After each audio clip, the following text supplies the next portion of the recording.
کارزار ننگ و ناموسی پیشرفت و ترقیات و فتح و نصرت ملت تاجیک ملت فرهنگی و حمایت مردم و ثبات مهمترین امکانات در 4 فصل سال برای سیر و اقتصادی، سیاحت، صنعتی و کشاورزی آزمون‌های جمهوریوی، راهنمای جامعه آینده خانه باد امید وطن تاجیکان محبوب دنیا. ما تاجیکستانی آزاد و صاحب اختیار.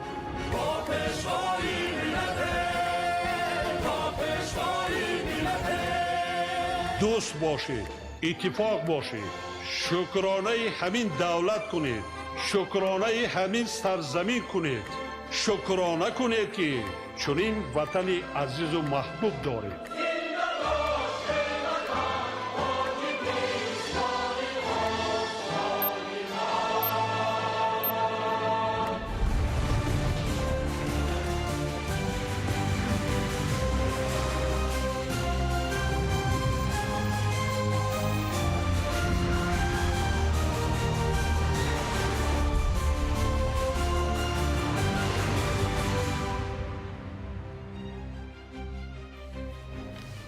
ассалому алайкум бинандаҳои гиромӣ. нашри муфассали барномаи иттилоотии ахборро мустақиман аз телевизиони тоҷикистон манзуратон мегардонем.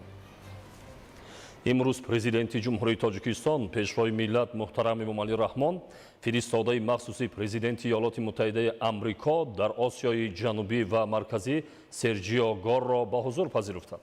дар ҷараёни суҳбат доираи васеи масъалаҳои вобаста ба ҳолати кунунӣ ва дурнамои ҳамкории дуҷониб аз ҷумла дар соҳаҳои иқтисоду тиҷорат, сармоягузорӣ ва амният мавриди баррасии ҷонибҳо қарор гирифт.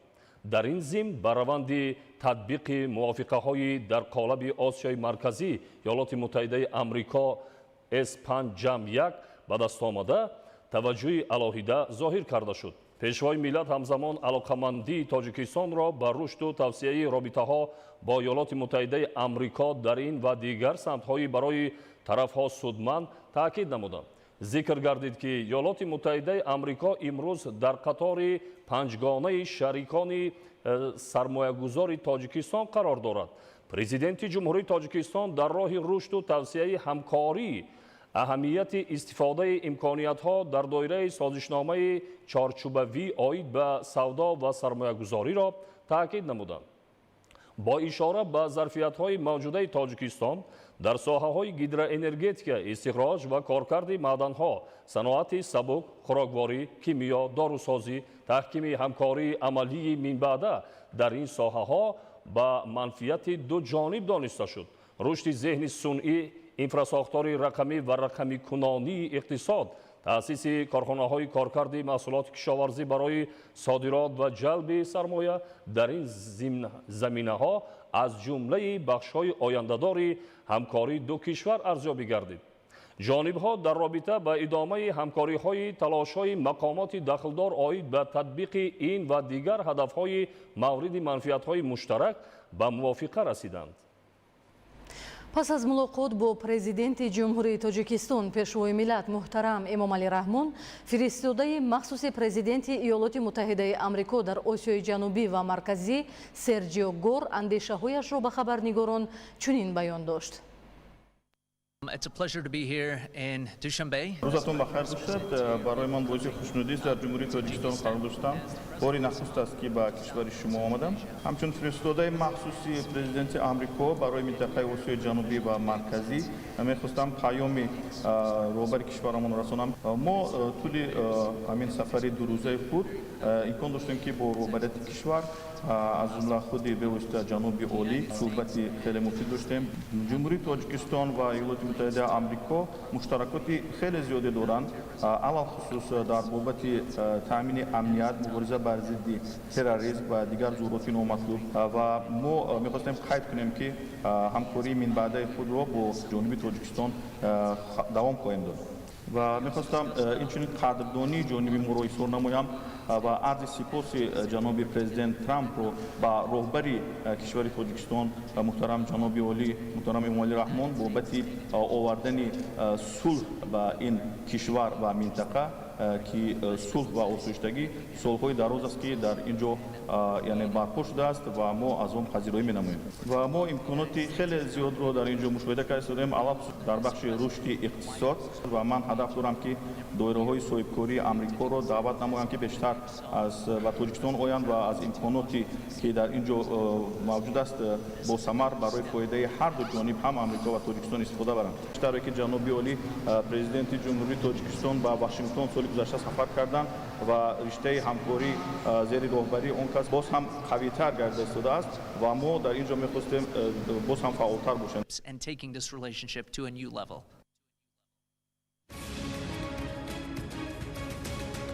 шоҳнома на танҳо як асари адабӣ, балки оинаи таърих, фарҳанг ва тамаддуни миллати мост. бо дастрас гардидани он дар ҳар хонадон заминаи устувор барои тарбияи маънавӣ ва зеҳнии ҷомеа фароҳам меояд. ин иқдом қадами муҳим дар роҳи шинохти асли хеш ва пос доштани арзишҳои миллӣ мебошад. صادرات محصولات به خارج کشور نشان رشد اقتصاد و ثمر زحمت صادقانه دهقانان در ولایت ختلون. صادرات افزاینده قدم استوار به سوی اقتصاد پرقوت و آینده درخشان. سازندگی مرامی ماست. از بنیاد انشاءات معاصر تا پیشرفت اقتصادی و اجتماعی، همگی شهادت اراده قوی و تلاش‌های سازنده در پی استقبال از جشن بزرگ ملی 35 سالگی استقلال دولتی. این جشن مقدس ما را به سوی اتحاد، مهنت صادقانه و افتخار از وطن راهنمایی می‌سازد. меваҳои шаҳдбори рашт ки аз меҳнати ҳалоли деҳқонон рӯиданд нишонаи баракати ин сарзамини пурфайз хоҳанд буд. бунёди боғҳои нав дар ин гӯшаи диёр қадами устувор ба сӯи ободонӣ ва рушди сабз. шарҳи ин ва дигар хабарҳо дар нашри муфассали барномаи иттилоотии ахбор.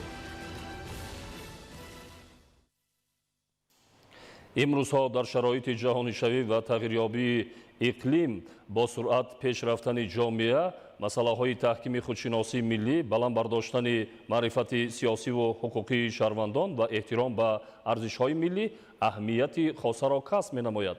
дар ин замина дар шаҳри Исфара вохӯрии муовини сарвазири кишвар Дилрабо Мансурӣ бо сокинон ва фаъолони шаҳр баргузор гардид. мутобиқи дастуру супоришҳои асосгузори сулҳу ваҳдати миллии пешвои миллат, президенти ҷумҳурии Тоҷикистон муҳтарам Эмомалӣ Раҳмон дар ҷамоати деҳоти чоркӯҳи шаҳри Исфара вохӯрии муовини сарвазири ҷумҳурии Тоҷикистон Дилрабо Мансурӣ бо фаъолони шаҳр баргузор гардид. чорабинии мазкур бо мақсади баррасии масъалаҳои муҳими сиёсати давлатӣ ва тақвияти корҳои фаҳмондадиҳӣ доир гардид. дар чорабинии масъалаҳои татбиқи самараноки стратегияи муқовимат ба экстремизм ва терроризм, пешгирии ҳамроҳшавии ҷавонон ба гурӯҳҳои ифротӣ, таҳкими худшиносии миллӣ, баландбардоштани сатҳи маърифати сиёсиву ҳуқуқии шаҳрвандон ва тақвияти корҳои тарбиявӣ ва таҳкими ҳамкории сохторҳои давлатӣ бо ҷомеаи шаҳрвандӣ, эҳтиром ба арзишҳои фарҳангӣ, тарбияи насли ватандӯсту худогоҳ, баландбардоштани масъулияти шаҳрвандӣ ва сазовор ҷашн гирифтани 35-умин солгарди истиқлолияти давлатӣ мавриди баррасӣ қарор дода шуд. изҳор гардид ки рушди ҷомеа ва пешрафти давлат аз сатҳи маърифату дониши насли ҷавон вобастагии мустақим дорад. аз ин рӯ бояд ба соҳибкасб гардидани ҷавонон, ба хусус дохилшавии духтарон ба донишкадаю донишгоҳҳо аҳамияти ҷиддӣ дода шавад. дар раванди ҳамоиш инчунин оид ба муҳтавои паёми президенти мамлакат муҳтарам Эмомалӣ Раҳмон ба Маҷлиси олӣ аз ҷумла роҷеъ ба стратегияҳои давлатӣ, дастгирии ҷавонон аз ҷониби ҳукумати ҷумҳурии Тоҷикистон, таҳкими худшиносиву худогоҳии миллии ҷавонон ки дар паёми роҳбари давлат муфассал ироа гардид, инчунин роҷеъ ба шомилшавии ҷавонон ба ҳизбу ҳаракатҳои ифротгаро ва паёмадҳои нохуши он, аҳамияти худогоҳӣ ва нақши он дар муқовимат бо таассубу хурофот андешаронӣ карда, аз ҷавонон даъват ба амал оварданд ки бо дониши хубу аъло ва эҳсоси баланди худогоҳиву худшиносии миллӣ, амният, муқаддасот ва арзишҳои истиқлоли миллиро ҳифз намуда дар пешрафти кишвари маҳбубамон саҳмгузор бошанд. дар чорабинӣ ба масъалаи истиқболи ҷашни 35 солагии истиқлоли давлатии ҷумҳурии тоҷикистон таваҷҷуҳи хоса зоҳир гардид. иброз карда шуд ки ҳар шаҳрванди кишвар бояд дар ободии ватан ва деҳаю маҳаллааш саҳми арзанда гузораду барои насли наврас намунаи ибрат бошад. дар асоси дастури президенти ҷумҳурии тоҷикистон пешвои миллат муҳтарам эмомалӣ раҳмон шоҳасари безаволи ҳаким абулқосим фирдавсӣ шоҳнома дар 2 ҷилд ба ҳар як оилаи тоҷик дастрас гардид. ҳадафи асосии ин иқдоми фарҳангӣ боло бурдани сатҳи дониш ва амиқтар намудани шинохти ҷомеа аз таърих ва тамаддуни ғании миллати тоҷик мебошад. наздики 2 сол аст ки шоҳнома дастраси сокинон гардидааст. бо вуҷуди ин масъалаи муҳим истифодаи самаранок ва мутолиаи пайвастаи ин шоҳасари бузург аз ҷониби сокинон боқӣ мемонад. мавзӯъро ҳамкорамон Қурбон Қурбонзода пайгирӣ кардааст. таваҷҷӯҳ намоед. дастури пешвои миллат муҳтарам эмомалӣ раҳмон вобаста ба нашри бо сифати шоҳасари безаволи ҳаким абулқосим фирдавсӣ ва тақсими он ба ҳар хонаводаи мардуми тоҷик моҳи декабри соли 2023 зимни баргузории симпозиуми байналмилалӣ ба ифтихори 115-солагии академик бобоҷон ғафуров дода шуда буд. нашриёти шарқи озоди дастгоҳи иҷроияи президенти ҷумҳурии тоҷикистон пас аз пешниҳоди тарҳу дизайн ва қабули он аз ҷониби ниҳоди дахлдор ин шоҳасарро бо теъдоди 1 млн 700 000 нусха ба таб расонид ва тақсимот моҳи августи соли 2024 оғоз шуд. ин тӯҳфаи гаронарзиш ҳамчун армуғон аввалин шуда ба сокинони шаҳру ноҳияҳои вилояти мухтори кӯҳистони Бадахшон ва минтақаи Рашт дастрас гардид. шоҳномаи абулқосим фирдавсӣ имрӯз хонаи ҳар яки моро зинат медиҳад. вазифаи мо ташаккули зеҳну тафаккур ва шинохту сарафрозӣ аз гузаштаи пурифтихори худ бо мутолиаи ҳамин шоҳасар аст. то имрӯз кӣ, аз куҷо ва чӣ гуна аз ин осори безавол истифода кардааст? мурғоб ноҳияи аз ҳама дурдаст дар тоҷикистон аст. шоҳномаи ҳаким абулқосим фирдавсӣ дар ин навоҳии баландкӯҳ аз ҷониби хурду бузург мутолиа мешавад. санг ғуломшоев наздик ба 70 сол дорад. соҳибият ба шоҳномаро идомаи лутфу таваҷҷӯҳи президент ба миллати дар умқи таърих реша доштаи тоҷик унвон мекунад. ӯ иброз медорад ки посухи мо ба ин лутфу меҳрубонӣ метавонад шинохти гузаштаи худ бо мутолиаи асари безавол шоҳномаи ҳаким абулқосим фирдавсӣ бошад. писар буд шоҳпуршо яке ба дониш фаровон ба сол андаке хиратманду шоистаю ба аромшоҳ ҳаме дошт сӯги марг чандгоҳ. хондану азбар кардани достонҳои шоҳнома дар ноҳияи мурғоби вилояти мухтори кӯҳистони Бадахшон имрӯз барои пиру барно як рисолат барои ҳар рӯз шудааст. садои байтҳои шоҳнома аз ҳар хона ба гӯш мерасад. фурӯзандаи оташу ниму бӯз сӯи фури ҳиндӣ сипаҳдори ҳинд баландухтару лашкаркарои ҳинд ман паҳлавонӣ мекунам. ҳар он кас ки шоҳномахонӣ кунад агар зан буд паҳлавонӣ кунад. ному нишон гумон бартар дидорандаи башуда гавҳар ва бинандагон. кӯдакон дар шаҳри бостонии Кӯлоб омӯзиши шоҳномаро на танҳо дар раванди таълим балки дар муҳити хонавода низ баҳравар гаштанд. қосим, абдураҳим ва юсуфу сабрина инҳо аз зумраи дустурияконе ҳастанд ки ҳар шаб шоҳнома мехонанд. оҳанги талаффуз ва маънои байту калимаҳоро бо кӯмаки бибиву бобои хеш азбар мекунанд. дӯст се духтар чӯлон фаиду биҷуст. дастрасии ҳамагӣ ба шоҳномаи безаволи ҳаким абулқосим фирдавсӣ замони хобу хаёл буд. таваҷҷӯҳи роҳбари давлат вобаста ба шинохти мардум аз гузаштаи худ ин хаёлотро ба ҳақиқат мубаддал гардонид. имрӯз ҳадаф аз тақсими шоҳнома ба ҳар хонаводаро насли бузург ба ояндаҳои миллат чунин тавзеҳ мебахшанд. омӯхтан накун, чунки ин китобҳо аз ҷониби пешвои миллат барои мо тӯҳфа гардидааст, барои он ки мо аз таърихи ниёгони худ огаҳ бошем. дар ҳақиқат фирдавсӣ дар шоҳнома ки дар ҳеҷ миллати дунё ҳамсанги ин китоб асаре нест, таърихи пур аз шодию ифтихор, комёбию нокомӣ, дарду ормонҳои мардумашро бо хуни дил қаламӣ кард ва ба ин васила таърих, фарҳанг, фалсафа, ҳикмат, қисса, асотир ва урфу одатҳои ориёриҳоро зинда ва пойдор гардонид ва ба хизмати наслҳои оянда гузошт. эмомалӣ раҳмон.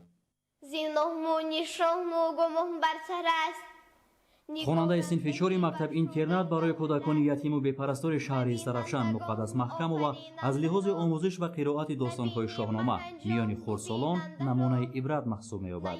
بیشتر از 1000 بیت شاهنامه را از خود کرده و مهارت شعرخوانی‌اش بیرون از تاجیکستان نیز اعتراف گشته است.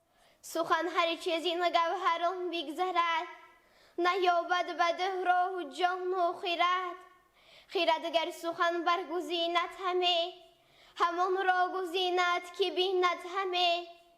با اشتراک فاصلوی در آزمون شاهنامه خوانی که در جمهوری اسلامی ایران برگزار گشت، مقدس مقام بهترین شاهنامه خوان جوان را صاحب گشت و نفوذ تاجیکستان را میان 40 کشور اشتراکدار بلند گردانید. و هستیش باید که از تو شوی، زی گفتاری بیکار یکسو شوی. پرستنده باشی و جوینده را، و ژرفی به فرمانش کردن نگاه. سبقت ذهنی خرد و بزرگ در آزمون شاهنامه خوانی ثابت می‌کند که هدیه پیشوای میلاد محترم امامعلی رحمان را ساکنان دوشنبه، ولایت‌های بدخشان، سوغد و ختلان و شهر و ناحیه‌های تابع کشور با آموزش عمیق استقبال کردند. بناهای آباد گردد خراب، زی باران و از تابش آفتاب. پیافکندم از نظم کاخ بلند، که از باد و باران نیابد گزند. این تشبث معنوی در تحکیم هویت ملی، بالاروی معرفت فرهنگی و بیداری فکری جامعه مؤثر نقش می‌گذارد. توانا بود هر کی دانا بود، و دانش دلی پیر برنا بود. در شهر خوجند دوری دوم آزمون شاهنامه‌خوانی برگزار گردید که بیشتر از 200 دانشجو مهارت خود را به هیئت حکمان معرفی نمودند. از این تعداد 33 نفر به دور ولایتی راه خط گرفتند. گزارش همکاران ما در این خصوص. در شهر خوجند دوری دوم آزمون جمهوریوی شاهنامه‌خوانی برگزار گردید.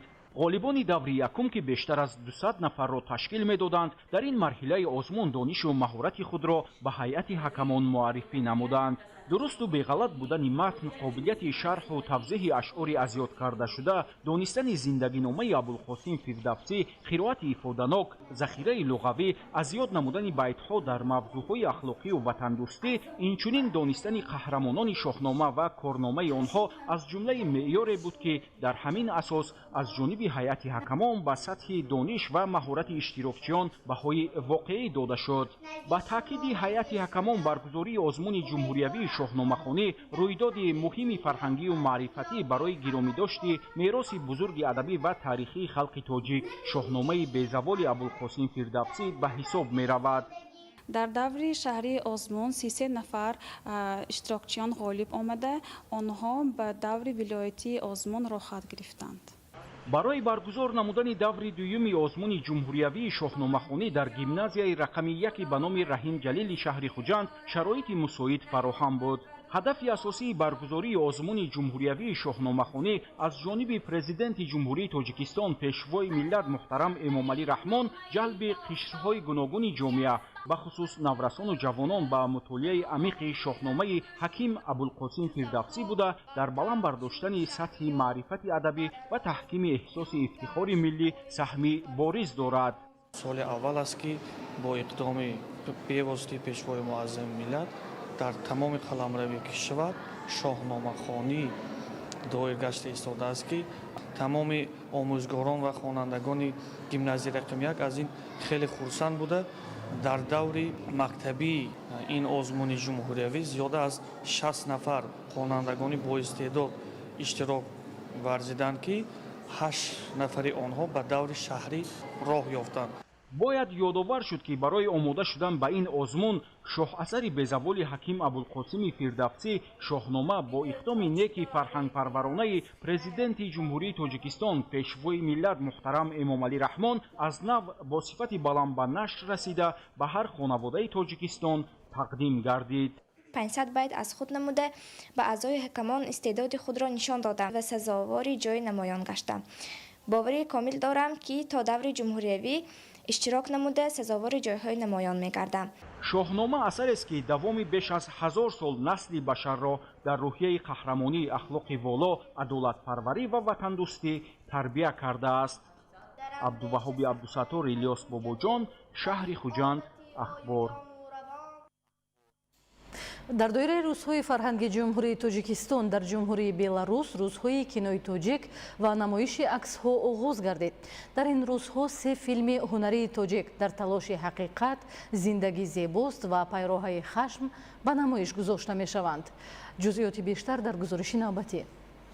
کалорити миллӣ, табиати нотакрор ва худшиносии фарҳангии тоҷикон дар намоиши рассомии зебоии Тоҷикистон мерос барои оянда, ки дар Осорхонаи миллии санъати Минск баргузор шудааст, ба намоиш гузошта шуданд. Ин намоиш дар доираи рӯзҳои фарҳанги ҷумҳурии Тоҷикистон дар ҷумҳурии Беларус ташкил гардидааст. Дар маросими ифтитоҳ вазири фарҳанги Тоҷикистон ва ҳамтои беларусии ӯ дар бораи пули мустаҳками фарҳангӣ, ки ду кишвари дӯст ва мардумони онҳоро ба ҳам мепайвандад, сухан гуфтанд. маҳз тавассути фарҳанг роҳ ба дилҳои одамон боз мешавад, ки онҳо мехоҳанд худшиносии миллӣ, ҳамоҳангӣ, зебоӣ ва рангорангиро эҳсос намоянд ва ин ҳама бешубҳа тавассути намоиши асарҳои рассомони тоҷик баён мегардад.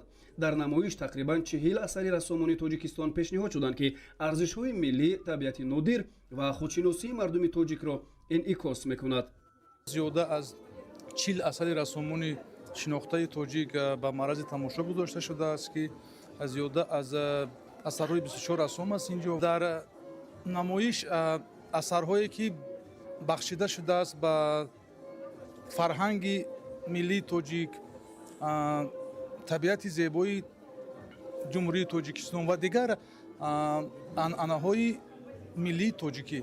меҳмонони намоиш бо дидани асарҳои рассомони тоҷик мафтун шуданд. рангҳои ҷолиб, палитраи ғанӣ, маҳорати баланд ва истеъдод дили тамошобинонро тасхир мекунад. намоиши зебои Тоҷикистон мерос барои оянда дар Осорхонаи миллии санъати Минск дар доираи рӯзҳои фарҳанги Тоҷикистон дар Беларус идома дорад. шоми ҳамон рӯз дар кинотеатри Победа дар доираи ҳамин чорабинӣ ифтитоҳи рӯзҳои кинои тоҷик баргузор гардид. дӯстдорони санъати кино имконият доранд 3 филми бадеии пурра «Ҳаёт зебост», «Дар ҷустуҷӯи ҳақиқат» ва «Роҳи хашм»ро тамошо намоянд, ки аз ҷониби кинематографистони тоҷик таҳия шуданд. рӯзҳои кинои тоҷик дар Беларус бо намоиши филми «Ҳаёт зебост» оғоз ёфт, ки онро коргардон Далер Раҳматов ба навор гирифтааст. толори пур аз тамошобин ва диққати ҷиддии онҳо ба экрани калон нишон медиҳад, ки филм ба онҳо писанд омадааст. дар филм зиндагии як оила тасвир мешавад ва дар бозии ҳунармандон ҳар бинанда метавонад худро бубинад. гарчанде филм бе дубляж ва бо зернавис намоиш дода мешавад, вокуниши тамошобинон нишон медиҳад, ки ҳунармандон тавонистанд тамоми эҳсосоти асарро ба бинанда расонанд. У культуры и искусства нет границ. И в частности кино, вот наша сфера, она объединяет людей всех национальностей, религий. То есть зрители во всем мире могут быть одни и те же реакции на просмотре картин. И как бы вот мы не чувствуем границ. И я думаю, что очень хотелось бы, чтобы наши картины понравились белорусскому зрителю. И в дальнейшем мы сотрудничали с белорусскими коллегами, потому что у нас много есть разных проектов, в которых есть потенциал копродукции. Даст Бог, когда-нибудь я уверен, что на экраны выйдут совместно таджикско-белорусские картины. намоиши филм бо муваффақият баргузор шуд ва дӯстдорони кино метавонанд аз 2 филми дигари коргардонҳои тоҷик низ баҳра баранд. рӯзҳои фарҳанги Тоҷикистон дар Беларус идома доранд ва ҳамаи онҳое ки ин чорабинии фарҳангиро пайгирӣ мекунанд, боз ҳам рӯйдодҳои ҷолибро интизоранд.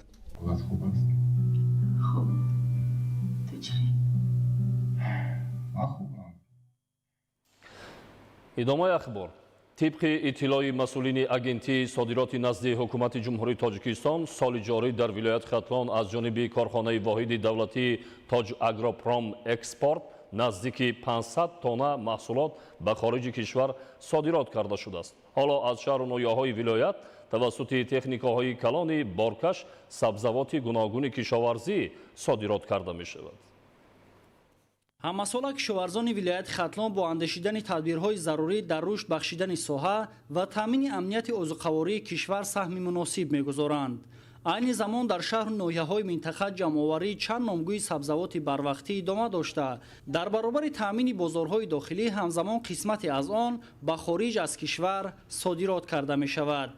дар асоси дастуру супоришҳои президенти мамлакат пешвои миллат муҳтарам Эмомалӣ Раҳмон ҷиҳати содирот намудани маҳсулоти кишоварзӣ ба хориҷи кишвар ки санаи 25 апрел зимни вохӯрӣ бо фаъолон дар ноҳияи Данғара дарҷ намуданд, имрӯзҳо бо дастгирии агентии содироти назди ҳукумати ҷумҳурии Тоҷикистон маҳсулоти расида саривақт ҷамъоварӣ ва бандубаст карда шуда ба берун аз кишвар интиқол дода мешавад. тибқи маълумоти раёсати минтақавии гумрук дар вилояти хатлон, содироти маҳсулоти кишоварзӣ ба хориҷи кишвар тавассути гузаргоҳҳои гумрукӣ то санаи 27 апрели соли равон 445 тонна маҳсулотро дар бар мегирад, ки $418,319 амрикоиро ташкил дода, нисбат ба ҳамин давраи соли гузашта $189,100 амрикоӣ зиёд мебошад. таи солҳои охир кишоварзони вилояти хатлон бо пеш гирифтани роҳу усулҳои пешрафтаву манфиатовари кори хоҷагидорӣ ба баланд бардоштани ҳаҷми истеҳсоли маҳсулот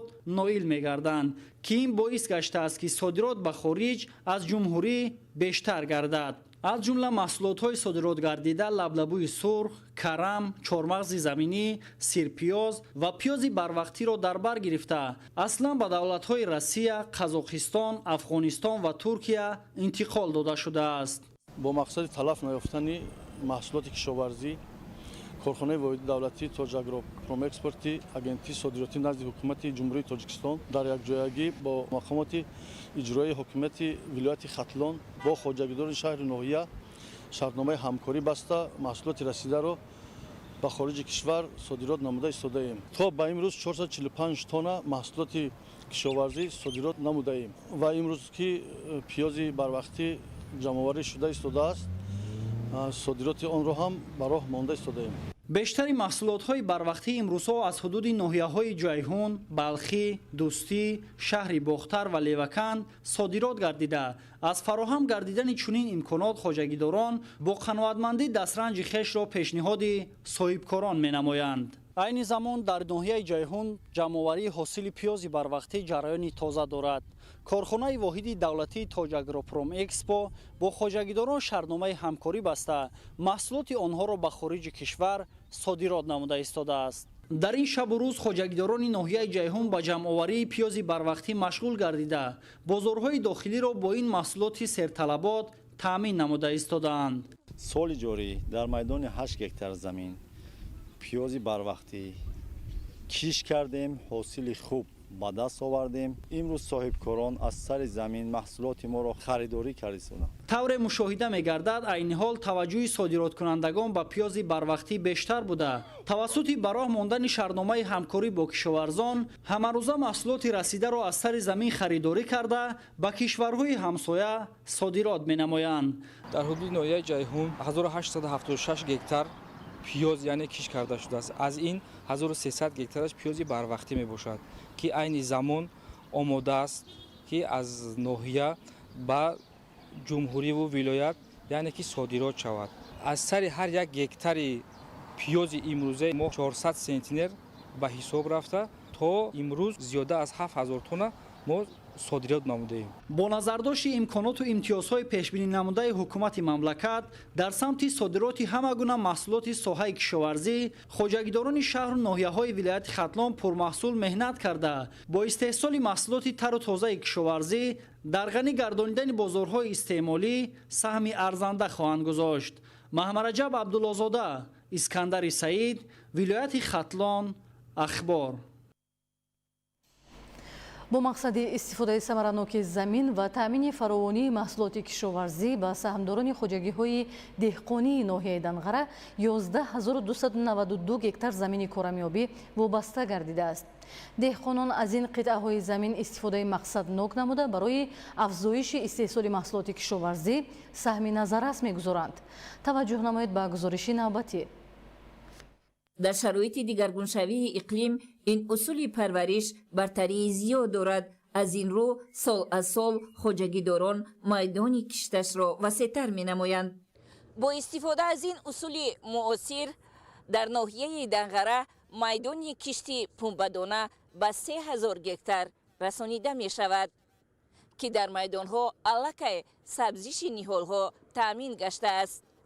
интихоби тухми босифат, обмонии қатрагӣ ва зичии ниҳол имкон медиҳад ки хоҷагидорон аз 1 гектар замин ҳосилнокиро ба 60-70 центнер расонанд.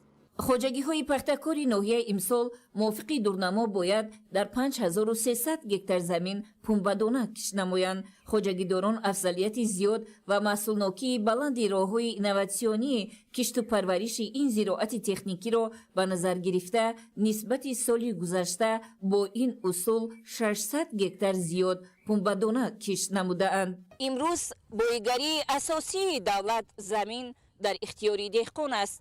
мувофиқи маълумоти оморӣ дар миқёси ҷумҳурӣ 200 000, дар вилояти хатлон 72 000 ва дар ноҳияи данғара 2154 хоҷагии деҳқонӣ фаъолият мекунад ки саҳмдорони ин хоҷагиҳо бо истифодаи самараноку оқилонаи ҳар қитъа замин дар истеҳсоли маҳсулоти босифати ватанӣ ва фаровонии бозорҳои истеъмолӣ саҳми беандоза мегузоранд. хоҷагии деҳқонии халифа назир дар ҷамоати деҳоти корез дар ихтиёри худ 70 гектар замин дорад ки саҳмдорони хоҷагӣ зарурати истеҳсоли маҳсулоти босифати ватаниро ҳис карда дар 20 гектараш бо усули зери плёнка пахта, дар 10 гектар картошкаи барвақтӣ, дар заминҳои боқимонда бошад кишту парвариши сабзавоти гуногунро ба роҳ мондаанд. имсол дар масоҳати 2 гектар кишти пиёз кардем. ҳосил хуб аст. 10 гектар кишти картошка гузарондем. беҳад нашонамои нағз дорад. коркардҳои техникӣ байни қаторӣ сари вақт гузаронда истодаем. мақсад дорем ки ҳосили нағз ба даст орем. нашъунамои хуби картошкаю пиёзи барвақтӣ коркарди саривақтии ин зироатҳо ки ба фаровонии маҳсулоти ниёзи аввал дар бозорҳои истеъмолии замина мегузорад бозгӯи он аст ки зарурати истеҳсолу талаботи бозорро деҳқонони асили ин ноҳия ба хубӣ дарк мекунанд. 4 гектар боғ дорем. ҳамин сол борӯзгарӣ зиёд шид, ҳосилнокӣ ҳама вақт баланд мешавад. масалан картошка, пиёз ҳама вақт ҳосил нағз мешавад. кишоварзони бо таҷриба аз қитъаҳои замини назди ҳавлигӣ низ ҳосили фаровони картошка ба даст оварда истифодаи босамари ин гурӯҳи заминҳоро низ дар ҳама фасли сол таъмин менамоянд.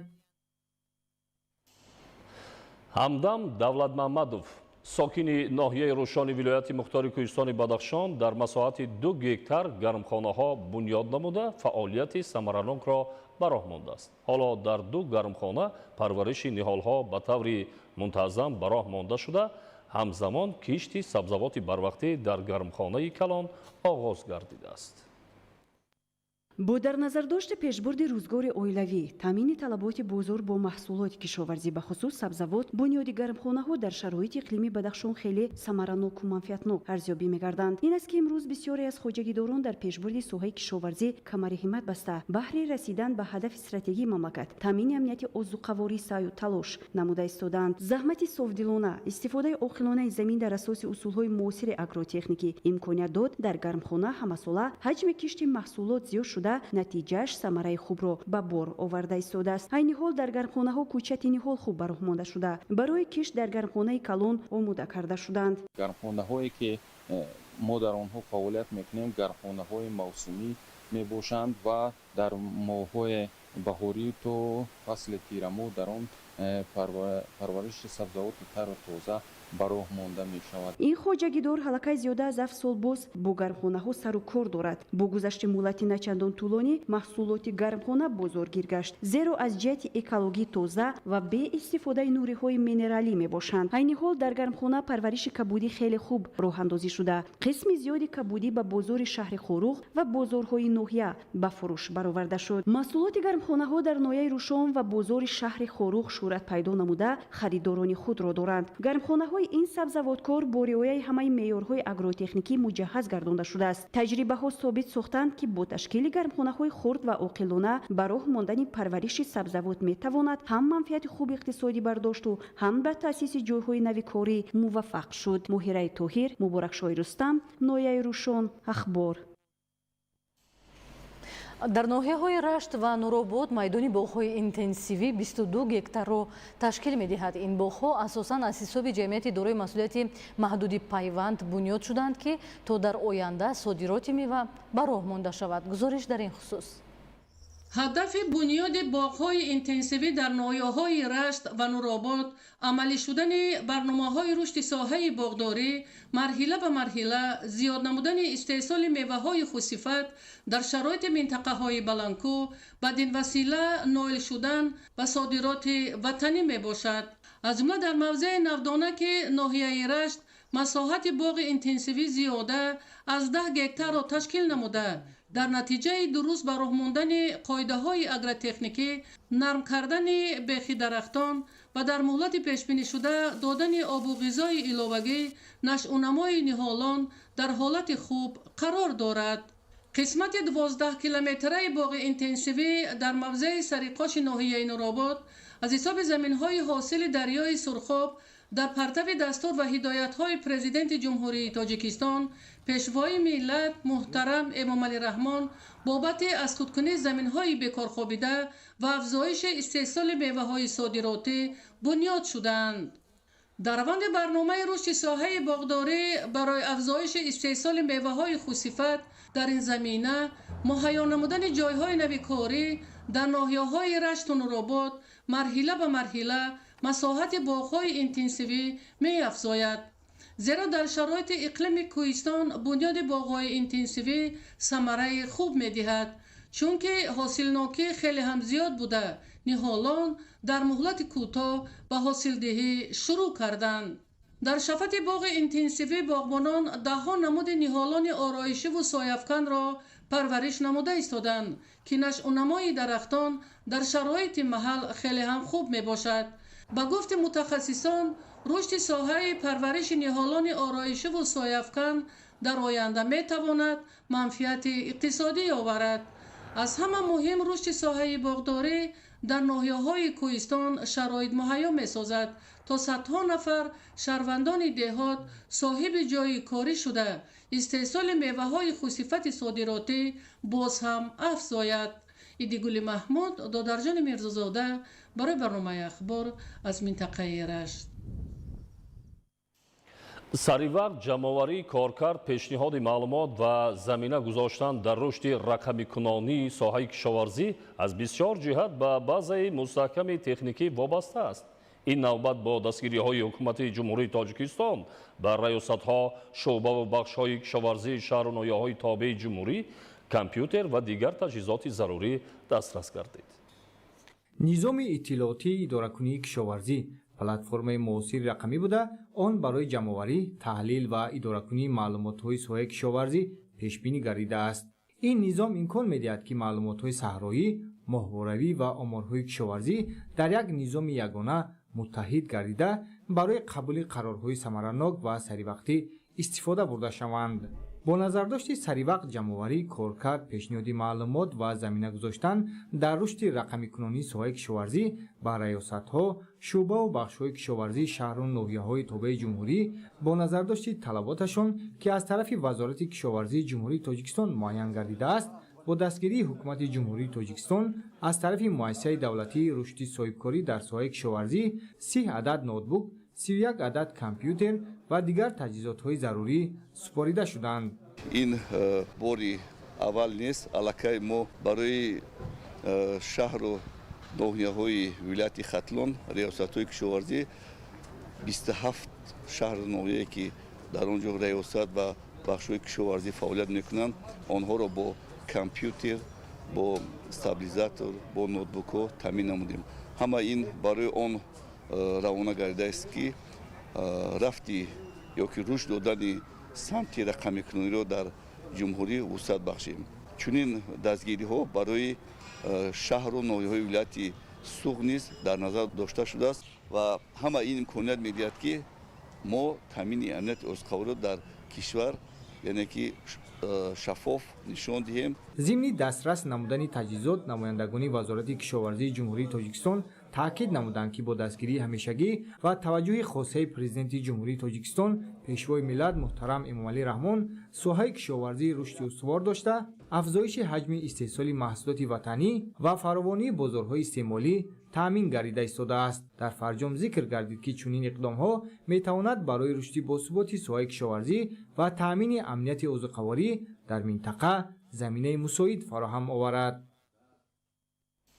сокинони ноҳияи ҷайҳун ободонӣ дар ҳудуди ноҳияро вусъат медиҳанд. бунёд ва ба фаъолият оғоз намудани коргоҳу корхонаҳои саноатӣ дар ноҳия бо татбиқи нақшаҳои мушаххас иҷро мегардад. шумораи корхонаҳои саноатӣ ба ҳолати имрӯз дар ноҳия ба 22 адад расида, номгӯй ва ҳаҷми истеҳсолот сол аз сол афзун карда мешавад. новобаста аз оне ки шуғли асосии сокинони ноҳияи ҷайҳун кишоварзиву боғдорӣ аст, ҳамзамон дар рушду пешрафти дигар самту соҳаҳо низ дастовардҳои назаррас доранд. ноҳияи ҷайҳун дар раванди созандагиҳо рушду нумӯ карда, баробари дигар иншооти хоҷагии халқ дар марказ ва деҳоти он як зумра коргоҳу корхонаҳои истеҳсоливу саноатӣ бунёд ва мавриди баҳрабардорӣ қарор дода шуданд. ҷамъияти дорои масъулияти маҳдуди шири ҷайҳун ки ба тозагӣ фаъолияти худро оғоз намуд, бо иқтидори коркарди 6000 тонна шир дар як шабонарӯз бозорҳои шаҳру ноҳияҳои вилояти хатлонро бо 4 навъи маҳсулоти хушсифати ширӣ таъмин менамояд. дар ин ҷамъият 10 нафар аз сокинони маҳаллӣ бо ҷойи кор таъмин шуда, ҳамзамон масъулин таъкид доштанд ки дар оянда бо бештар гардидани иқтидори истеҳсолии коргоҳ, истеҳсоли маҳсулотро ба 4 номгӯ ва шумораи кормандонро ба 35 нафар мерасонанд. мо сокинони ноҳияи ҷайҳун бисёр шодем ки дар ноҳияи мо чунин корхонаи саноатӣ бунёд ёфтааст ва мо занони хонашин ба ҷойи кор таъмин шудаем. миннатдоргии худро ба пешвои миллат мерасонем.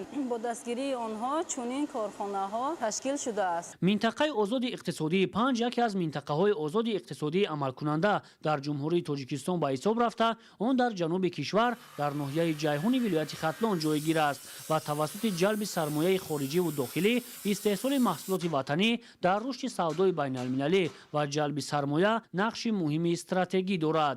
дар ин минтақа тамоми намуди фаъолият иҷоза дода шудааст. айни замон 20 субъекти соҳибкорӣ ба қайд гирифта шудааст ки самти фаъолияташон истеҳсолӣ, тиҷоратӣ, хизматрасонӣ мебошад. барои ҷалби сармояи хориҷиву дохилӣ маъмурияти минтақа талош дорад ки ҳамаи сарчашмаҳо ва ҳамаи имкониятҳоро истифода бурда ҳарчи бештар дар ҷалби сармоя муваффақ гардад. айни замон дар ин минтақа субъектҳои нави соҳибкорӣ таъсис дода шуда, корҳои васлу насби таҷҳизоту технологияҳои коргоҳҳои истеҳсолӣ бо маром идома доранд. ҳоло ба хотири рушди соҳаи саноат дар минтақаи озоди иқтисодии 5 дар ноҳияи ҷайҳун ҷамъияти дорои масъулияти маҳдуди умеди сабз бунёд ёфта истодааст ки баъд аз пурра мавриди истифода қарор гирифтани он, меваҳои тропикиву субтропикӣ коркар гардида, аз он нӯшокиҳои гуногуни ташнашикан истеҳсол мегардад. бо ин мақсад масъулини ин минтақа талош намуда истодаанд ки субъект ва сармояҳои нави хориҷиву дохилиро ҳарчи бештар ҷалб намуда, иқтидори истеҳсолиро афзон ва рушди соҳаи саноат таъмин карда шавад. шоҳзода Самандар Мусои Нурмуҳаммад, ноҳияи ҷайҳун, ахбор. дар ноҳияи Шамсиддини Шоҳин дар доираи омодагиҳо ба истиқболи ҷашни 35-солагии истиқлоли давлатӣ бунёд ва азнавсозии як қатор муассисаҳои таълимӣ ба нақша гирифта шудааст. иншооти мазкур марҳила ба марҳила мавриди истифода қарор дода шуда, ба беҳтар гардидани шароити таҳсил ва баландбардоштани сифати таълиму тарбия мусоидат менамоянд. гузориш дар ин хусус. пешвои миллат президенти ҷумҳурии Тоҷикистон муҳтарам Эмомалӣ Раҳмон соҳаи маорифро ҳамчун соҳаи афзалиятнок ва калидӣ дониста онро дар сиёсати худ дар мадди аввал мегузорад. ин аст ки даврони соҳиби истиқлолии кишвар соҳаи маориф рӯ ба пешравӣ дорад, чун дигар шаҳру ноҳияҳои мамлакат дар ноҳияи Шамсиддин Шоҳини вилояти Хатлон ҳам ба ин соҳа таваҷҷӯҳи хоса зоҳир гардида, дар доираи истиқбол аз ҷашни 35-солагии истиқлолияти давлатии ҷумҳурии Тоҷикистон бунёду азнавсозии муассисаҳои таълимӣ ба нақша гирифта шудааст ки тадриҷан мавриди баҳрабардорӣ қарор дода мешаванд. дар ноҳияи Шамсиддин Шоҳин дар назди 10 муассисаи таълими сохтмони синфхонаҳои иловагӣ бо маром рафта истодааст. мо маорифчиёни ноҳияи Шамсиддин Шоҳин аз ин дастгириҳои пешвои муаззами миллат рӯи илҳоми болида гирифта барои баланд бардоштани сатҳи сифати дониши хонандагон чораҳои зарурӣ меандешем. ба истиқболи ин ҷашни фархондаи миллат дар назди чанд муассисаи таълимӣ синфхонаҳои иловагӣ ба истифода дода шудаанд. аз ҷумла синфхонаҳои иловагии муассисаи таълимии рақами 2 воқеъ дар деҳаи Кӯҳдоман барои 200 нафар хонанда дар Дуб аст. ба истифода додани синфхонаҳои касбомӯзӣ дар назди муассисаи таҳсилоти миёнаи умумӣ ساختمانی رقم 14 دهه کشت که در اینجا برای کسب آموزان همه شرایط مهیا کرده شده است مورد بهره برداری قرار داده شد. مؤسسه مذکور دارای 9 صنفخانه و مرکز انکشاف کودک میباشد که بیش از 200 نفر خوانندگان به تعلیم فرا گرفته شدند و تاکنون با چنین صنفخانه ها برای کسب آموزان و درس های تعلیم مهنت موجود نبودند. از جمله کابینت دوریدگری مجهز با دستگاه های موثر، دوزندگی و پخت و پز هم برای کسب آموزی دختران. در دهه نوآباد جماعت دهات شوراباد باشد یک مجموعه ورزشی ساخته می شود که با اشتراک مسئولان و مهمانان کارهای ساختمانی در این انشاءات جشنی آغاز گردیدند. با سبب سال از سال زیادشوی شماره خوانندگان ضرورت ساختمان مؤسسه‌های تعلیمی و صنفخانه‌های علاوگی را به میان می‌آورد که آن هم به تدریج در این منطقه دوردست کوهستان حل پررای خود را می‌یابد. ساکنان جماعت دهات دلیانی بالای ناحیه دیوشتیچ با نشان دادن کارهای آبادانی و سازندگی در پیشرفت محل سهم ارزنده می‌گذارند. با سهم ساکنان و صاحبکاران در دهه‌ها یک قطار کارهای آبادانی از جمله تعمیر و نوسازی راه‌ها، بنیاد انشاءات اجتماعی، بهتر نمودن شرایط مؤسسه‌های تعلیمی و دیگر انفراساختار ضروری عملی گردیده ایستاده است. گزارش در این باره. نتیجه تدبیرهای سریوقتی و اجرای دستور و هدایت‌های پیشوای ملت محترم امامعلی رحمان بود که نقشه کارهای سازندگی بخشیده به استقبال ارزنده جشن 35 سالگی استقلال دولتی در جماعت دهات دلیانی بالای ناحیه دیوشتیچ نزدیک به 100% اجرا گردیده، نتیجه‌های به دست آمده به رشد با سرعت انفراساختار دهات مساعدت نموده است. فعلا با تشبث مقامات محلی و دستگیری اهالی در دهه‌های جماعت یک قطار کارهای آبادانی و سازندگی از جمله تعمیر و نوسازی راه‌های محلی، بنیاد انشاءات اجتماعی، بهتر نمودن شرایط مؤسسه‌های تعلیمی و دیگر انفراساختار ضروری در حال اجرا قرار دارند. باعث فرحمندی است که در دایره اعلان سال وسعت دادن کارهای آبادانی و سازندگی و تقویت و تحکیم خودشناسی و خودآگاهی ملی در دهه دلیان بالای جماعت دهات دلیان بالا و ساختمان مؤسسه تحصیلات تا مکتبی حسن آغاز بخشیده شد. طبق نقشه گنرالی انشاءات مذکور از دو آشانه عبارت بوده برای فرا گرفتن زیاد از 100 نفر کودک برای مشغولیت‌های تعلیمی و تربیوی پیش بینی گردیده است. در این عمل نیک و سازنده برابر تشبث‌های مقامات اجرایی حکومت دولتی ناحیه سهم ساکنان دهه دلیان بالا نیز نظررس ارزیابی می‌گردد. در زمینه اعلان سال وسعت دادن کارهای آبادانی و سازندگی و تقویت و تحکیم خودشناسی و خودآگاهی ملی با اقدام‌های بنیادکارانه اهالی زحمت‌پیشه و با مبلغ‌گذاری‌های اداره ساختمان اساسی ولایت سوخت در جماعت دهات دلیان بالا بیمارخانه نوی رقم 6 بنیاد گردیده ایستاده است. انشاءات ساحه تندرستی از دو آشانه بر هوا عبارت بوده دارای 40 کتی طبابتی و 20 حجره کاری و سالمگردانی میباشد. عین حال در این انشاءات کارهای انجامیابی ادامه داشته، پودرچیان جهت باصفت و در سطح بلند به اتمام رسانیدن ساختمان تلاش نموده ایستادند. سابق بینای بیمارخانه دهه دلیان بالا بنهایت فرسوده در حالت صدمه قرار داشت. امروز خوشبختانه که من بینای نو بنیاد گردیده ایستاده است. دارای 7 شعبه‌هایی که برای مردم خدمت می‌رساند تشکیل شده ایستاده است. طبق اطلاع در ناحیه 7 عدد نقلیات یاری تجهیلی، 7 بیمارخانه رقمی و یک بیمارخانه مرکزی فعالیت داشته، زیاد از 1500 نفر طبیبان و همشیره‌های طبی به اهالی مهنت دوستی ناحیه دیوشتیچ خدمت رسانی با صفت می‌رسانند. تدبیرهای عملی شده در ساحه تندرستی و انفراساختار ناحیه و بهتر گردیدن سطح و صفت خدمت رسانی طبی مساعدت نموده برای تامین سالمی اهالی شرایط باز هم مساعد فراهم آورده ایستادند. فردوس عمرزاده، آرزو معروفزاده، ناحیه دیوشتیچ، اخبار.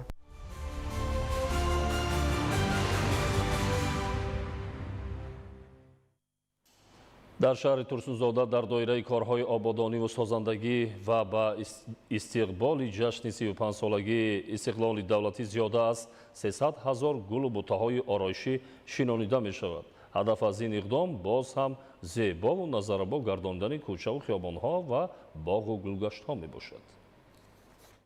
در دوره کارهای آبادانی و کبودیزارکنی مسئولین مقامات اجرایی حکومت دولتی شهر ترسونزاده یکجا با ساکنان و کارمندان تشکیلات و مؤسسه‌ها به شنیدن گل و بوته‌های آرایشی مشغول می‌باشند. طبق اطلاع در کوچه و خیابان‌ها، باغ و گلگشت‌ها و اطراف مؤسسه‌های تعلیمی هزاران بیخ گل‌های گوناگون شنیده شده، کارهای نگاهبین و آبیاری آنها نیز منتظم به راه مانده شده است.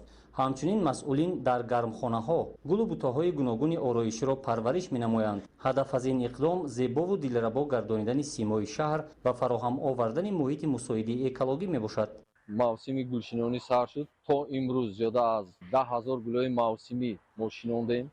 айни ҳол дар гармхона зиёда аз 20,000 гулҳои мавсимӣ тайёр мебошад ки барои бароварда шинондани дар заминҳои ҳудуди шаҳр омода мебошад гулҳо. масъулин бо ҳисси баланди масъулият дар ин маъракаи ободонӣ саҳм гузошта барои тозаву озода нигоҳ доштани муҳити зист талош менамоянд. ин иқдом бахшида ба истиқболи ҷашни миллӣ 35-солагии истиқлолияти давлатии ҷумҳурии тоҷикистон ва баланд бардоштани фарҳанги шаҳрдории сокинон роҳандозӣ гардидааст. дар шаҳри анталияи ҷумҳурии туркия баргузор гардидани 22-юмин чемпионати ҷаҳон оид ба кемпо мма барои тоҷикистон саҳифаи нави тарихиро боз кард, зеро варзишгарони ҷавони кишвар ба натиҷаҳои дурахшон шарафёб гардиданд. дар фурудгоҳи байналмилалии душанбе варзишгаронро аҳли пайвандон ва ҳаводорону мухлисони ин намуди варзиш пешвоз гирифтанд. ҳамкорони мо гузориш медиҳанд. боз як саҳифаи дурахшон дар самти варзиши кишвар. аз 22 то 26 апрел дар шаҳри анталияи ҷумҳурии туркия 22-юмин чемпионати ҷаҳон оид ба кемпо мма баргузор гардид ки варзишгаронро аз 50 давлати кишвари дунё ба ҳам овард. дар ин сабқати баланди варзишӣ дастаи мунтахаби тоҷикистонро 3 нафар муаррифӣ карда бо ғолибият ба ватан баргаштанд. дар фурудгоҳи байналмилалии душанбе онҳоро масъулини федератсияи ҷуҷитсу, аҳли пайвандон ва ҳаводорону мухлисони ин намуди варзиш пешвоз гирифтанд. ман дар мусобиқаи кемпо дар давлати туркия дар шаҳри анталия баргузор гашта буд. аз 20 то 26 апрел иштирок карда сазовори ҷои 2 медали тилло гаштам. аввало миннатдории худро ба президенти ҷумҳурии тоҷикистон муҳтарам эмомалӣ раҳмон, ба раиси шаҳри душанбе рустам эмомалӣ мерасонам ки ба мо ҷавонон чунин фурсатҳои хубе медиҳанд. мо аз ин фурсатҳо истифода бурда парчами худро дар дигар давлат баланд мебардорем.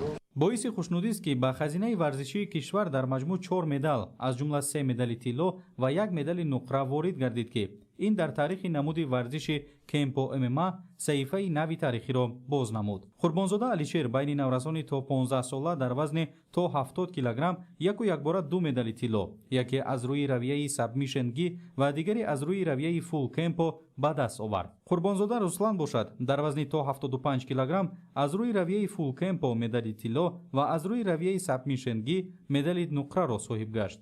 бояд қайд намуд ки варзишгарони ҷумҳурии тоҷикистон бори аввал дар чунин мусобиқаи сатҳи баланд аз намуди кемпо мма иштирок намуданд ва ин рӯйдоди тарихӣ ҳамчун нишонаи рушди босуръат ва таваҷҷӯҳи рӯзафзуни ҳукумати мамлакат ҷиҳати рушди ҳамаи намудҳои варзиш мебошад.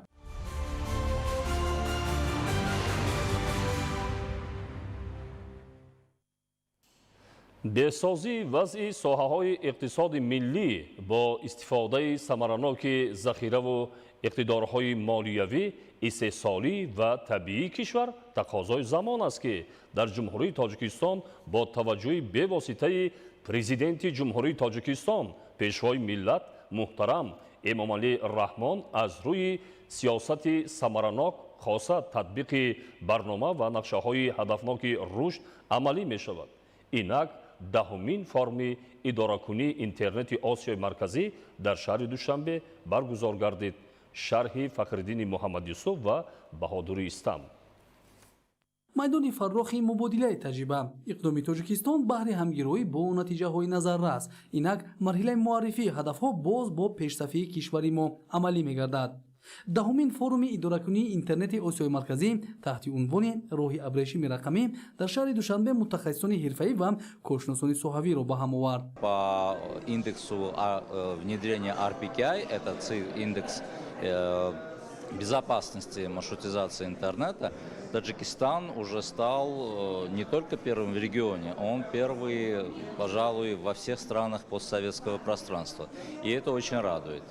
Мы будем работать и дальше с нашими партнерами из Таджикистана, со службой связи, с Таджиктелеком, другими операторами связи, чтобы у вас к сентябрю, например, уже были более лучшие цифры по другим показателям тоже. И я думаю, это будет. форуми идоракунии интернети осиёи марказӣ дар тӯли 10 соли охир ҳамчун платформаи асосии минтақавӣ барои муколамаи бисёрҷониба оид ба рушди фазои рақамӣ замина фароҳам овард. Ин платформа ҳар сол дар кишварҳои гуногуни осиёи марказӣ фароҳам шуда роҳҳои рушди соҳаи алоқа хусусан дастрасӣ ба интернетро содда хоҳад гардонд. Таджикистан, кстати говоря, это была первая страна, которая открыла и дала старт этому форуму 10 лет назад.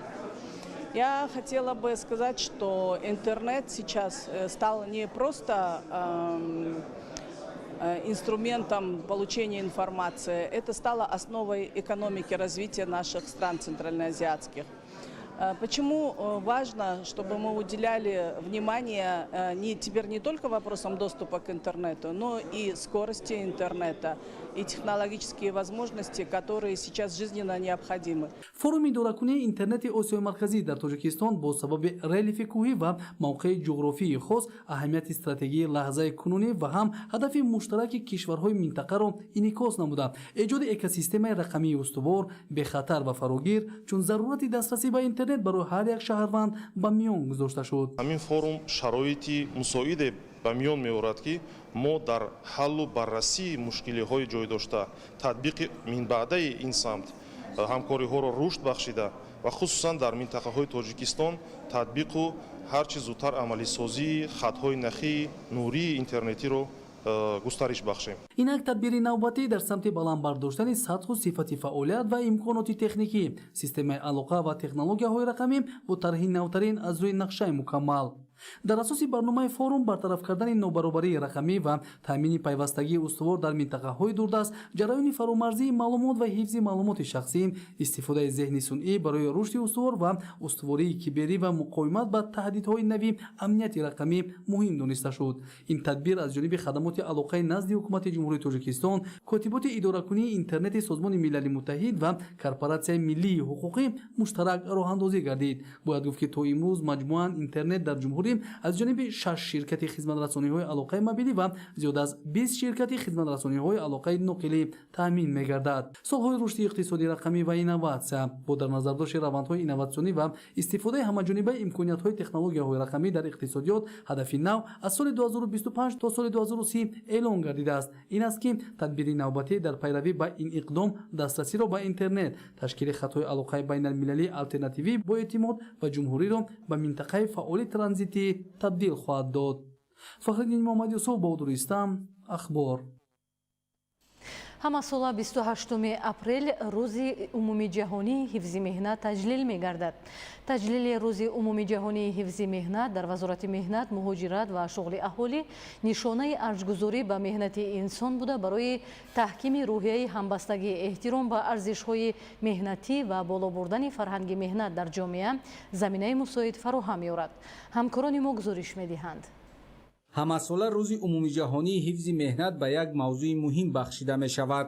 соли 2026 ин рӯз таҳти унвони табодулот дар соҳаи ҳифзи меҳнат ва техникаи бехатарӣ, нақши зеҳни сунъӣ ва рақамикунонӣ дар ҷойи кор баргузор гардида, таваҷҷӯҳи асосӣ ба масъалаҳои хатари равонӣ, иҷтимоӣ ва саломатӣ дар ҷойи кор равона шудааст. бо ин мақсад дар вазорати меҳнат, муҳоҷират ва шуғли аҳолии ҷумҳурии Тоҷикистон ҳамоиши илмӣ баргузор гардид. дар чорабинӣ намояндагони вазорату идораҳо бо маърузаҳо баромад намуда, доир ба масъалаҳои гуногуни соҳа ибрози назар карданд. иштирокчиён ҳамчунин ҷиҳати фароҳам овардани шароити мусоид барои таъмини ҳифзи меҳнат ва таҳкими кафолати иҷтимоии кормандон пешниҳодҳои мушаххас манзур намуданд. ҳадаф аз баргузории ин чорабиниҳо баланд бардоштани маърифати ҳуқуқи кормандон, корфармоён, таваҷҷӯҳи ҷомеа ба соҳаҳои ҳифзи меҳнат мебошад. иброз гардид ки тибқи таъкиди ташкилоти байналмилалии меҳнат, муҳити равонии иҷтимоӣ дар ҷойи кор худ аз худ шакл намегирад. он аз тарси таҳризии равандҳои меҳнатӣ, сатҳи ташкил ва идоракунии фаъолият, инчунин татбиқи қонунгузории соҳавӣ вобастагии мустақим дорад. ҳамзамон амалияҳои дохилии ташкилот, ки шароити ҳаррӯзаи кориро муайян мекунад, дар ин раванд нақши калидӣ мебозад. дар фарҷоми ҳамоиш як қатор идораҳо ва корхонаҳо барои фаъолияти пурсамар ва саҳми арзанда дар таъсиси хадамоти ҳифзи меҳнат, таъмини шароити бехатари кор, инчунин татбиқи чорабиниҳои ҳуқуқӣ, иҷтимоӣ, иқтисодӣ, ташкилию техникӣ, санитарию гигиенӣ ва табобатию пешгирикунанда бо сипосномаҳои соҳавӣ қадрдонӣ гардиданд.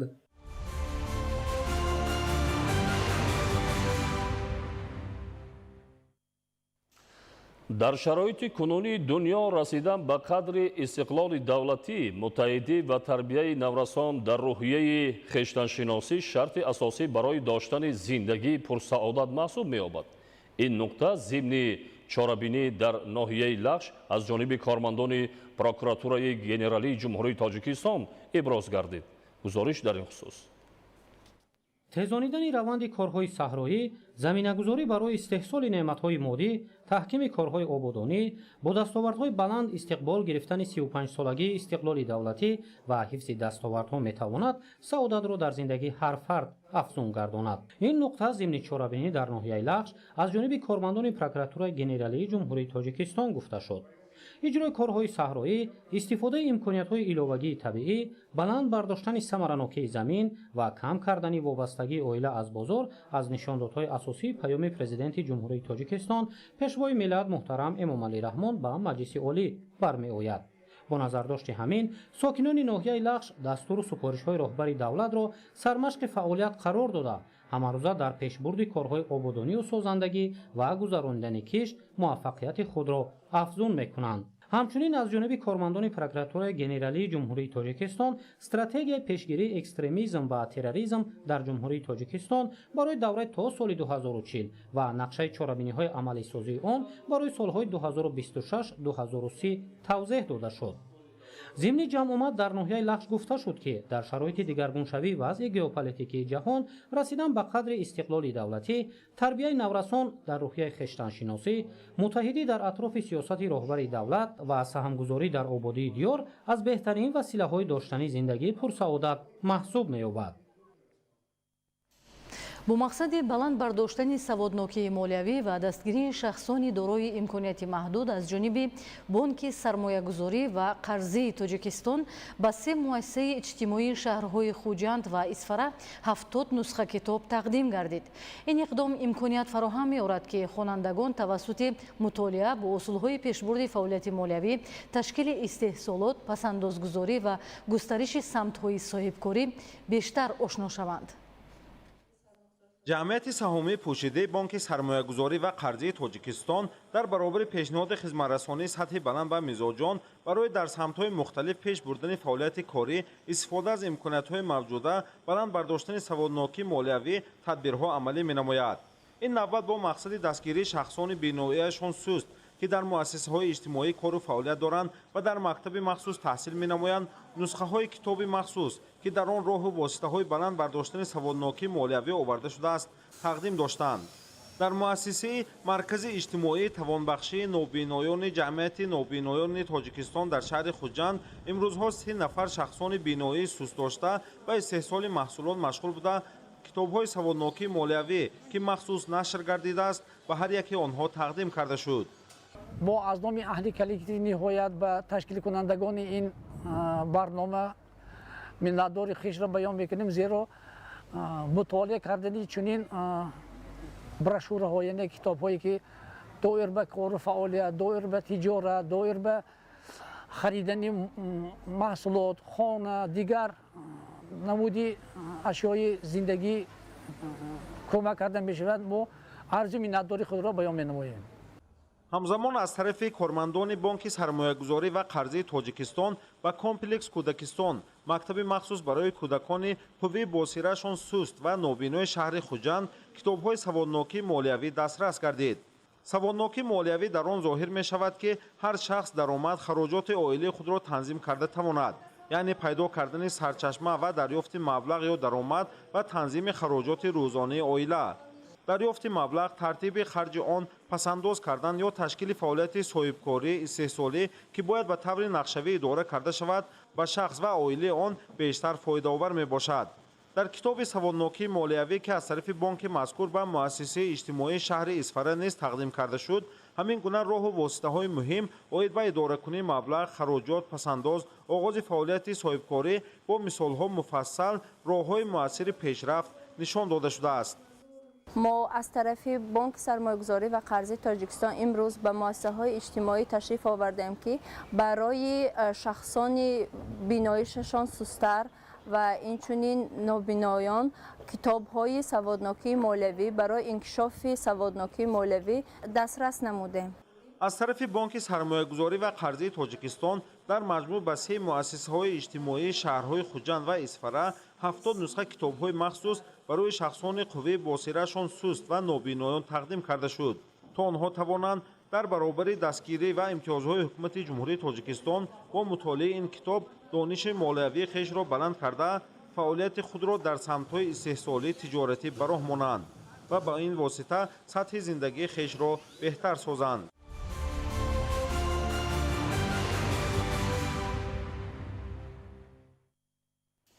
хизмат ба ватан яке аз муқаддастарин қарзи шаҳрвандӣ ба шумор меравад.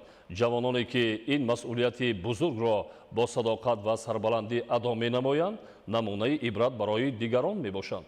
дар ҳамин замина дар яке аз қисмҳои ҳарбии қушунҳои сарҳадӣ дар шаҳри панҷакент маросими бошукӯҳи гусели сарбозоне ки хизмати ҳарбиро содиқона адо намуданд баргузор гардид.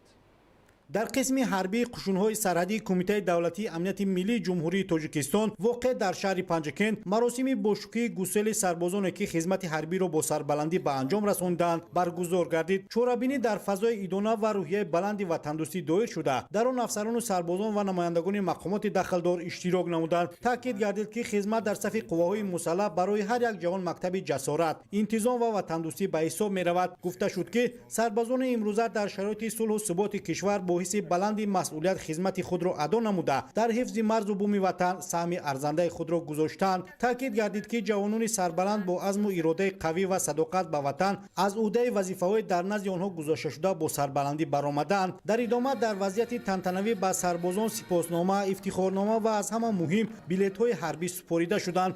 ин лаҳза барои ҳар як сарбоз хотирмон буда нишонаи анҷоми як марҳилаи муҳим дар ҳаёти онҳо арзёбӣ гардид. пас аз анҷоми қисми расмӣ тибқи нақшаи тасдиқ гардида сарбозон ба автомашинаҳои махсуси омоданамудаи қисми ҳарбӣ ба маҳалли зисташон гусел карда шуданд. ин иқдом нишонаи эҳтиром ва ғамхории давлату ҳукумат нисбат ба сарбозоне мебошад ки хизмати ҳарбиро содиқона адо намуданд. ҳамзамон 5 нафар сарбозе ки сокинони шаҳри панҷакент мебошанд бо иштироки намояндагони мақомоти иҷроияи маҳаллии ҳокимияти давлатӣ, кумитаи иҷроияи ҳизби халқии демократии тоҷикистон дар шаҳри панҷакент ва масъулони қисми ҳарбӣ дар фазои тантанавӣ то манзили зисташон ҳамроҳӣ карда шуданд. ин маросими гусел дар кӯчаву маҳаллаҳо идома ёфта бо истиқболи гарму самимии падару модарон, наздикону ҳамсоягон ва аҳли деҳа ҳамроҳ гардид.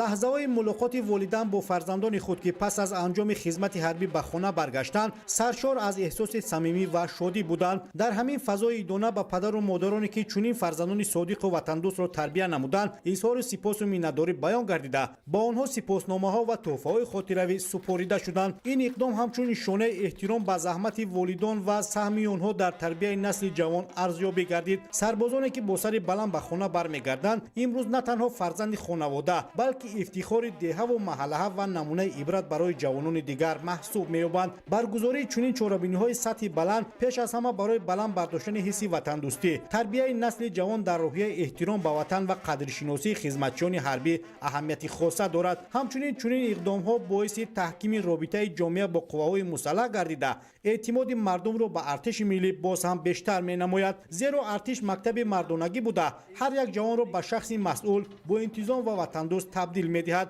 имрӯз сарбозоне ки бо сари баланд ба хона бармегарданд дар оянда метавонанд ҳамчун нерӯи созанда дар рушди ҷомеа саҳмгузор бошанд. дар маҷмӯъ чунин маросимҳо на танҳо анҷоми як давраи хизмат балки оғози марҳилаи нави зиндагии ҷавонмардон ба ҳисоб меравад. далери бозор, исмоили шаҳрёр, шаҳри панҷакент, ахбор.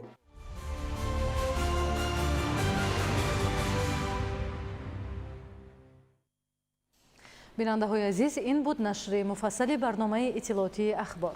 ба шумо зиндагии ободу осоиштаро таманно дорем. саломат бошед.